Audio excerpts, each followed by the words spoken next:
Hello, here I am in the stunning Hakateri. Behind me over there, that's Lake Clearwater. I'm going to be heading up into these ranges here, the Cameron Ranges. I'm going to try and find a little lake or a tarn somewhere to camp up for the night. It's the middle of May, so it's going to be kind of cold, very frosty. Apart from that, the weather's cleared up and it's looking pretty good. Joyce.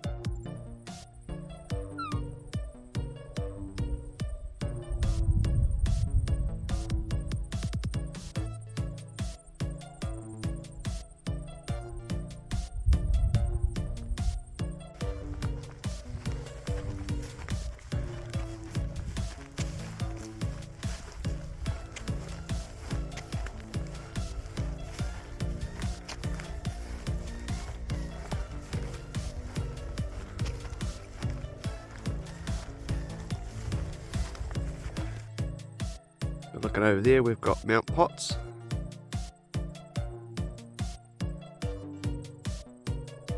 And over here, fairly certain is Newton Peak and the Garden of Ella Glacier.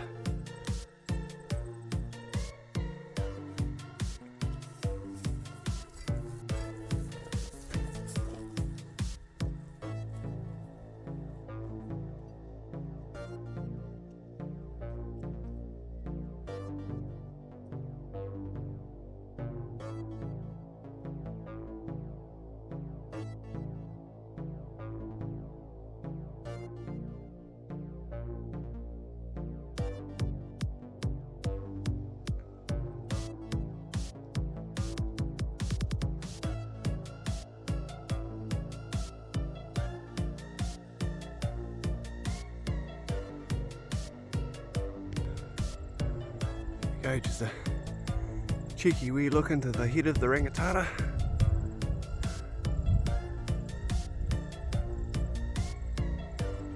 Might be a bit hard to see, but sitting over there is Anne here, a local pest in New Zealand. Yeah, so I've actually dived off the trail now because heading over this way along that ridge. This is where the trail leads, and that leads up into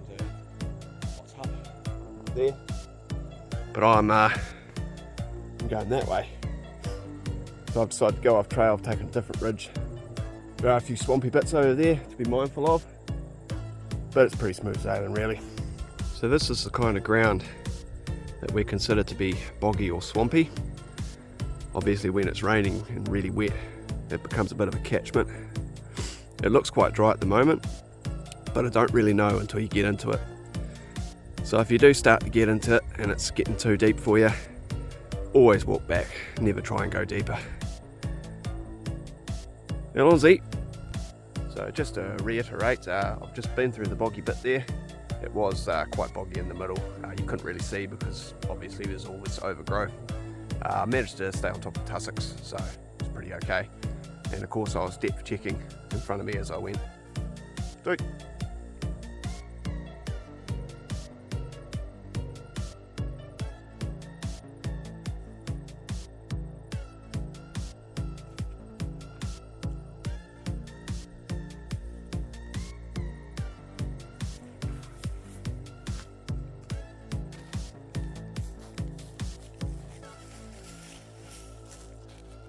Just stop for a wee bit of a break, have a nice jockey bar, bit of a think about what I'm doing next. Direction I'm heading is, so I'm sort of heading up into there. I'm just going to try and plan my route. There's a few ravines and creeks and whatnot, and then somehow I've got to climb that saddle in between those two hills there. Haven't really decided how I'm going to manage that one yet, but I'll figure it out. I might end up going around to the right there, I think. We'll see.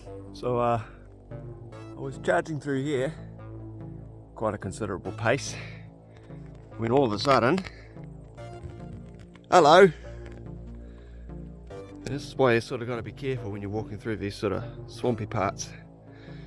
because they can literally just out of nowhere drop you in a hole of horribleness. So going to tenderly probe my way through the rest of this. Hopefully I don't get stuck up to my waist in mud.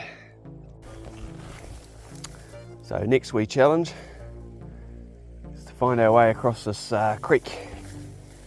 Hopefully without getting wet feet.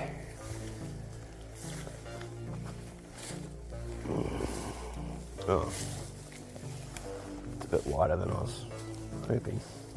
Oh well. Oh yeah, okay.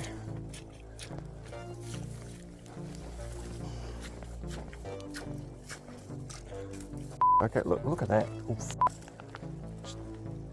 I don't know if you can see that, but that stick's gone.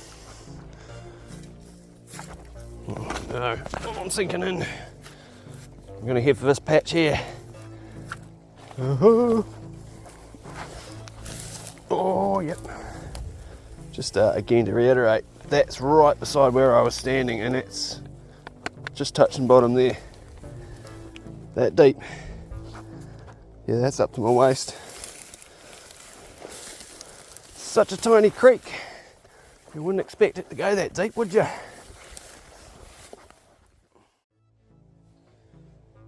Yeah, so it was around about here that things took a bit of a turn for the worst. I thought I videoed some of it, but it turns out my camera was switched on to photo mode, and instead of pushing record on the video, I was actually just taking snapshots of myself. So I thought I'd explain a bit of what happened in the interim between sort of now and when I got to camp. And basically, I came up to a massive catchment that was just swampy, boggy. It was going to take a long time to sort of cross across it and thread my way through it. So I opted to go around the base of it. Now the idea was to go around the bottom of this catchment and then cross back over a small creek up onto a riverbed that was going to lead me basically into the area that I wanted to be in. Now, unfortunately, because I was listening to this guy, that's pretty smooth sailing, really. I ended up carrying on that ridge and heading west of my position for about 40 minutes or so in the wrong direction. I could have retraced my steps and gone back to where I was, taken another 40 minutes and headed up the catchment, but time was getting on. I was going to lose the light soon, and I didn't really want to be walking around in these swampy parts with just a head torch. It's not ideal. So I ended up basically taking a diagonal line from where I was back towards where I wanted to be, which involved going through a few valleys, climbing a couple of ridges, pushing through a lot of really high matagari, a lot of Spaniard grass, all sorts of just not fun stuff.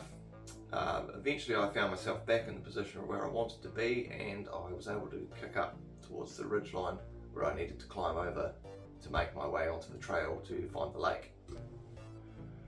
So here's my next obstacle. Have to plot a route up through here.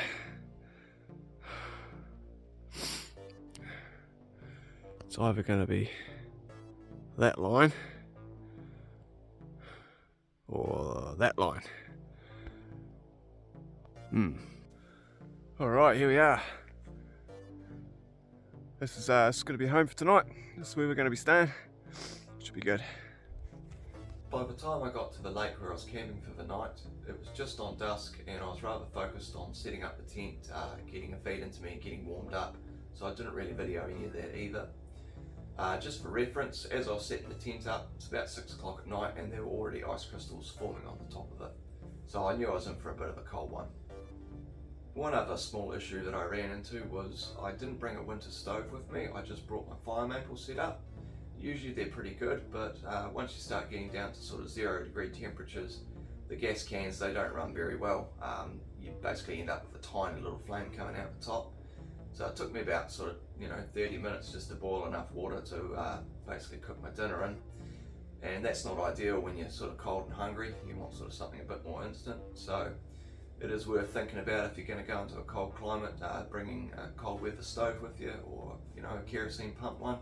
They tend to work a bit better. Something else that I didn't actually end up filming because it happened so fast basically is I was walking across a little patch of swampy ground, and I did eventually step into a hole and fall in. Not too bad, it was just over sort of my knees, but the mud just suctioned straight in there, and it took me a bit of pushing and grunting to get myself back out. Yeah, oops. So I reckon that's got you mostly caught up, and I guess I'll see you in the morning.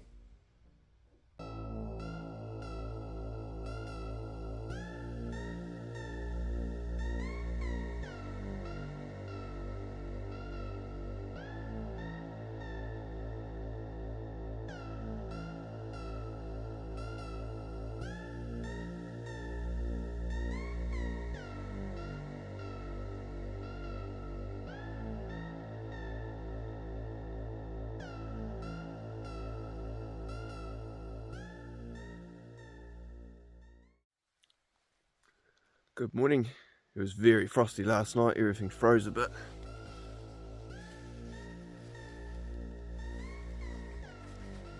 Let's go make some coffee, get warmed up, wait for the sun to come over that ridge and get moving. This is my setup for last night. Just the one-man tent. Parked up on some nice grassy land. Bit of a slope. Probably a poor choice, but oh well, it's the best place I could find at the moment. So the sun's up now, but it hasn't really found its way into this valley yet. So it's still very cold, and my boots are still frozen solid. But take a look at this view. I've been sitting here eating breakfast, just soaking it all in. The stars last night were pretty damn fantastic too. Rightio, all packed up, ready to go. Pretty keen to get walking because it's absolutely freezing. Sweet.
Yeah, well, the boots are finally thawed out and they've got a bit of flex back in them. My toes are starting to get the feeling back. If you see down there, that ridge line there, that's sort of where I'm heading down, and then I'm going to head back up there towards the car.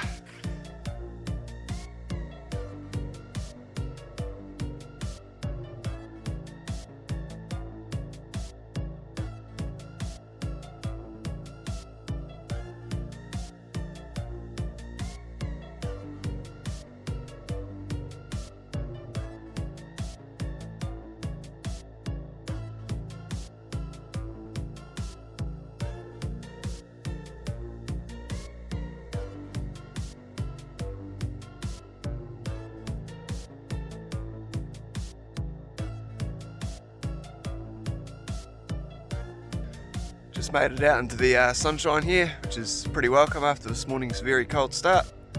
Things are looking good.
So on the final stretch now. Car's up there somewhere. Should be about an hour or so. It's been a pretty good walk this afternoon. Had a really good time, despite being thoroughly cold last night. Yeah.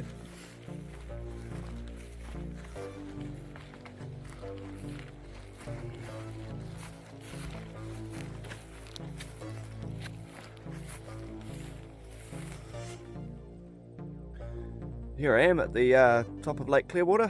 The truck's about 20 minutes sort of over that side of the lake. There's a bit of a trail that's going to take us around the top of it. It's been a pretty good mission really so far. Weather's been really good. Pretty cold last night, but nothing we couldn't handle. Yeah, that's good.